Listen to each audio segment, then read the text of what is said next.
नमस्कार, ये आकाशवाणी पटना है। अब आप राकेश कुमार सिंह से प्रादेशिक समाचार सुनिए। पहले मुख्य समाचार। राजद नेता तेजस्वी प्रसाद यादव ने किया वायदा, महागठबंधन की सरकार बनने पर संविदा कर्मियों और जीविका दीदियों को सरकारी कर्मचारी का दिया जाएगा दर्जा। भाजपा ने इसे खोखला वायदा बताया।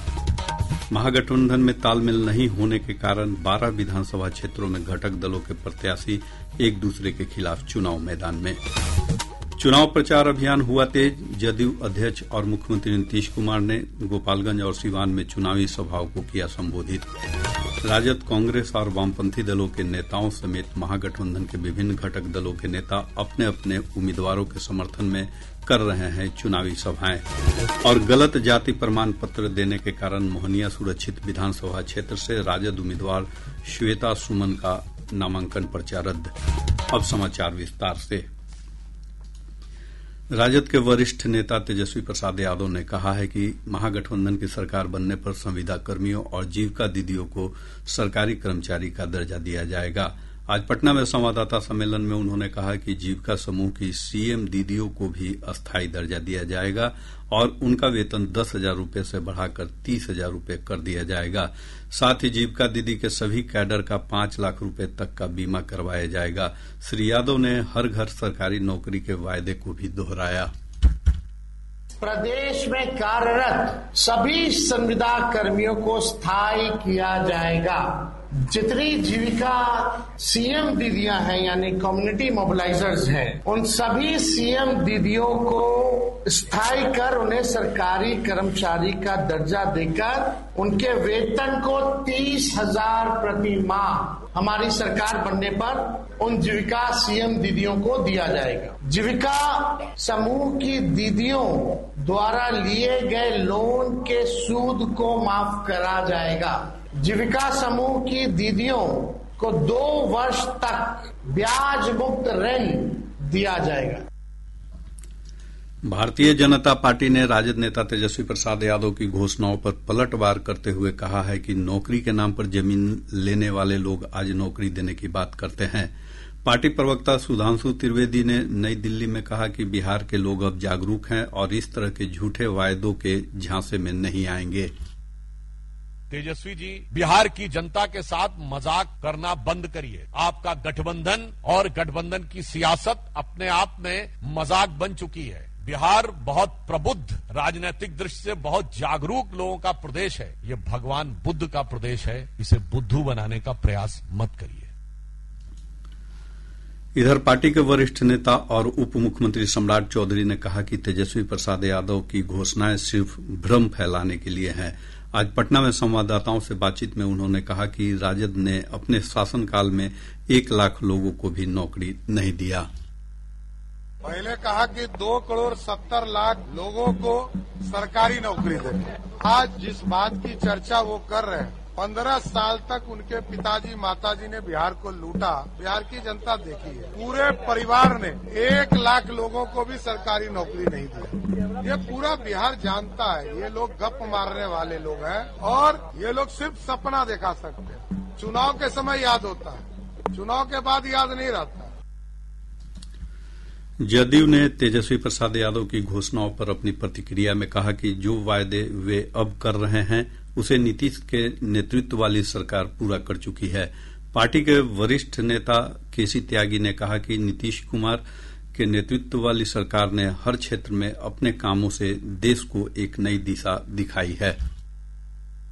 जो वादे और घोषणाएं श्री तेजस्वी यादव कर रहे हैं, बिहार की सरकार उन सारे दावे और वादों को पूरा कर चुकी है। चाहे महिला आरक्षण हो, चाहे वुमेन एम्पावरमेंट हो, चाहे जीविका हो या कोई शिक्षा का हो। नीतीश कुमार भारतीय राजनीति के सबसे ज्यादा उदयमान चेहरे हैं, जिन पर पूरे 50 वर्ष के जीवन काल में एक भी भ्रष्टाचार का आरोप नहीं लगा, जबकि उनकी पिताश्री को 26 वर्षों की कैद हो चुकी है और मां और बेटा दोनों सीबीआई के शिकंजे को झेल रहे हैं। लोक जनशक्ति पार्टी रामविलास के अध्यक्ष और केंद्रीय मंत्री चिराग पासवान ने कहा है कि महागठबंधन के घटक दल सिर्फ लोक लुभावन वायदे कर रहे हैं। इन पर बिहार की जनता विश्वास करने नहीं जा रही है। विधानसभा चुनाव में महागठबंधन के घटक दलों ने 243 सीटों पर 255 उम्मीदवार उतारे हैं। घटक दल 12 सीटों पर एक दूसरे को चुनौती दे रहे हैं। एक रिपोर्ट। 5 सीटों पर राजद और कांग्रेस दोनों पार्टियों के प्रत्याशियों के बीच मुकाबला है। ये सीटें हैं सिकंदरा, कहलगांव, सुल्तानगंज, वैशाली और वारिसलीगंज। इसके अलावा 4 ऐसी सीटें हैं जहां कांग्रेस और सीपीआई के उम्मीदवार आमने सामने हैं। ये सीटें हैं बछवाड़ा, करगहर, बिहार शरीफ और राजापाकर। वहीं राजद और वीआईपी 2 विधानसभा क्षेत्रों बाबूबरही और चैनपुर में एक दूसरे को चुनौती दे रहे हैं। वहीं बेलदौर सीट पर कांग्रेस और इंडियन इंक्लूसिव पार्टी के उम्मीदवार एक दूसरे के आमने सामने हैं। समाचार कक्ष से मैं अभिषेक दास। महागठबंधन में जारी खींचतान के बीच कांग्रेस के वरिष्ठ नेता और चुनाव पर्यवेक्षक अशोक गहलोत और प्रदेश प्रभारी कृष्णा अल्लावरू ने आज पटना में राजद अध्यक्ष लालू प्रसाद और राजद नेता तेजस्वी प्रसाद यादव से मुलाकात की। बाद में पत्रकारों से बातचीत में श्री अल्लावरू ने कहा कि बैठक में आगे की रणनीति को लेकर चर्चा की।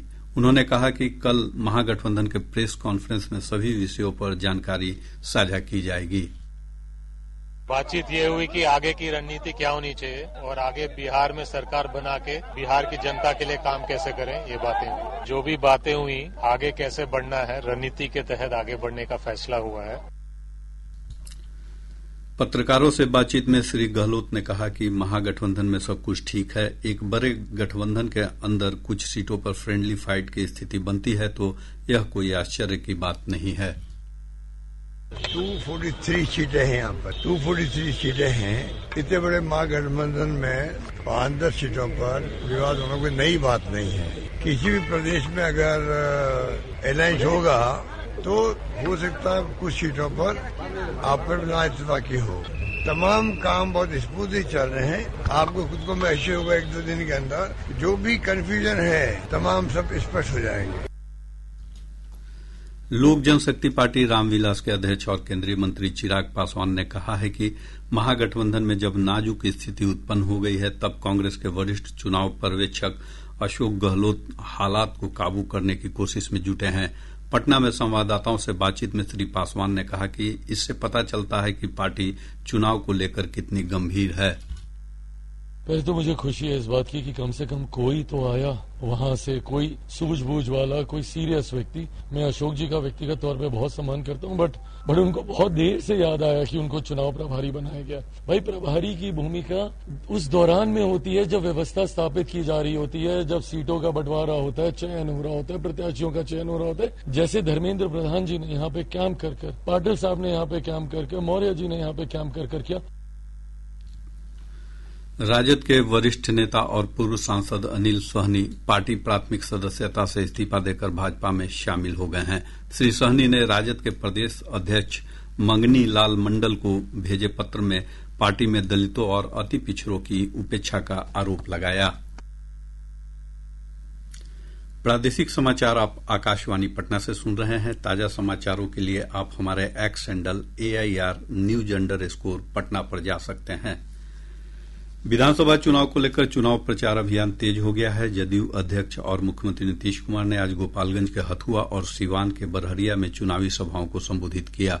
श्री कुमार ने कहा कि 2005 में सत्ता संभालने के बाद उन्होंने बिहार के विकास के लिए कई काम किए। श्री कुमार ने लोगों से एनडीए प्रत्याशियों के समर्थन में मतदान की अपील की। पहले वाली सरकार में कुछ काम नहीं किया, तो इसलिए याद रखिएगा ये चुनाव होने वाला है। पहले वाला कोई काम नहीं कर रहा था, इधर हम ही लोग करते हैं, तो याद रखिए। अब वो लोग को मत दे दिए कोई उपाय से, किसी तरह से। और जब से हमारी सरकार बनी है तब से कानून का राज है, कोई झगड़ा झंझट नहीं होता है, सभी के लिए काम दिया है। आगे बिहार में और ज्यादा काम होगा और यहाँ जो भी कमी रहेगी उसे पूरा किया जाएगा। भाजपा के वरिष्ठ नेता और प्रधानमंत्री नरेंद्र मोदी 24 अक्टूबर को समस्तीपुर और बेगूसराय में चुनावी सभाओं को संबोधित करेंगे। वहीं पार्टी के वरिष्ठ नेता और केंद्रीय गृह मंत्री अमित शाह भी उसी दिन सीवान और बक्सर में जनसभाओं को संबोधित करेंगे। इधर महागठबंधन के विभिन्न घटक दल राजद, कांग्रेस, वीआईपी और वामपंथी दलों ने भी अपने अपने उम्मीदवारों के समर्थन में प्रचार अभियान तेज कर दिया है। विधानसभा चुनाव के दूसरे और अंतिम चरण के लिए उम्मीदवार कल तक अपना नामांकन का पर्चा वापस ले सकते हैं। इस चरण के लिए 2600 से अधिक नामांकन पत्र दाखिल किए गए हैं। दूसरे चरण के तहत 11 नवंबर को 20 जिलों के 122 निर्वाचन क्षेत्रों में मतदान होना है। मोहनिया सुरक्षित विधानसभा क्षेत्र से राष्ट्रीय जनता दल उम्मीदवार श्वेता सुमन का नामांकन पर्चा रद्द कर दिया गया है।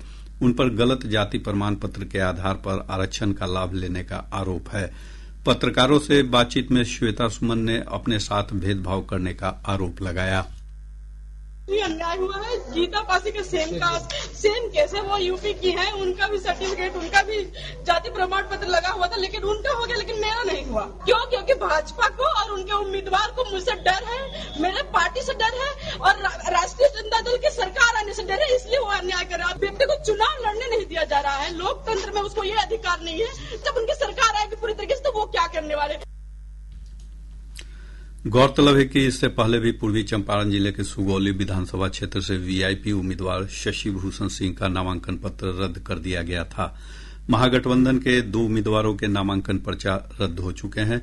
साथ ही सारण जिले के मढ़ौरा विधानसभा क्षेत्र से एनडीए के घटक लोक जनशक्ति पार्टी रामविलास की प्रत्याशी सीमा सिंह का भी नामांकन तकनीकी कारणों से रद्द किया जा चुका है। प्रदेश भर में छठ महापर्व की तैयारियों को अंतिम रूप दिया जा रहा है। इस बार पटना नगर निगम क्षेत्र में 153 घाटों और तालाबों पर छठ व्रती अर्घ्य अर्पण करेंगे।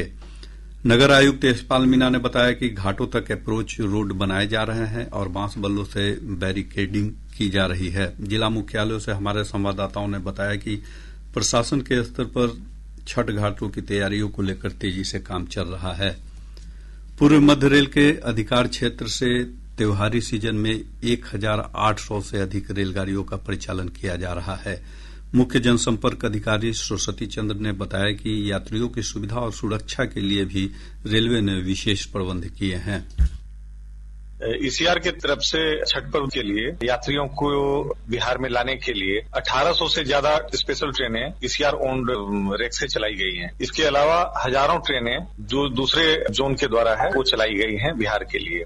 हम लोग यात्रियों के बेहतर निकासी के लिए और फिर उनके यहाँ से जाने के लिए हम लोग स्टेशनों पर होल्डिंग एरिया बनवा रहे हैं ताकि यात्री वहाँ पर आराम कर सकें और वापस उनको जाने में कोई परेशानी न हो। इसके अतिरिक्त हम लोग पर्याप्त मात्रा में रेलवे पुलिस बल, जिला पुलिस, अग्निशमन, एम्बुलेंस, साथ ही यात्रियों के लिए क्यू मैनेजमेंट सिस्टम, ऐसी तमाम व्यवस्थाएं कर रहे हैं जिससे यात्रियों को किसी भी तरह की कोई भी असुविधा न हो। गोवर्धन पूजा का त्योहार आज पारंपरिक श्रद्धा और उल्लास के साथ मनाया जा रहा है। इस अवसर पर गौपालक अपने गायों की पूजा कर रहे हैं। कई जगहों पर पारंपरिक खेलों का भी आयोजन किया जा रहा है। राज्यपाल आरिफ मोहम्मद खां और मुख्यमंत्री नीतीश कुमार ने लोगों को गोवर्धन पूजा की शुभकामनाएं दी हैं। और अब अंत में मुख्य समाचार एक बार फिर। राजद नेता तेजस्वी प्रसाद यादव ने किया वायदा, महागठबंधन की सरकार बनने पर संविदा कर्मियों और जीविका दीदियों को सरकारी कर्मचारी का दिया जाएगा दर्जा। भाजपा ने इसे खोखला वायदा बताया। महागठबंधन में तालमेल नहीं होने के कारण 12 विधानसभा क्षेत्रों में घटक दलों के प्रत्याशी एक दूसरे के खिलाफ चुनाव मैदान में। चुनाव प्रचार अभियान हुआ तेज। जदयू अध्यक्ष और मुख्यमंत्री नीतीश कुमार ने गोपालगंज और सिवान में चुनावी सभाओं को किया संबोधित। राजद, कांग्रेस और वामपंथी दलों के नेताओं समेत महागठबंधन के विभिन्न घटक दलों के नेता अपने अपने उम्मीदवारों के समर्थन में कर रहे हैं चुनावी सभाएं।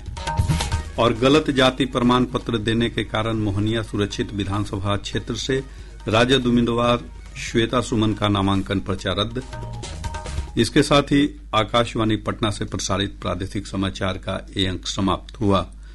आकाशवाणी पटना से अगला समाचार बुलेटिन प्रातः 8:48 से प्रसारित किया जाएगा।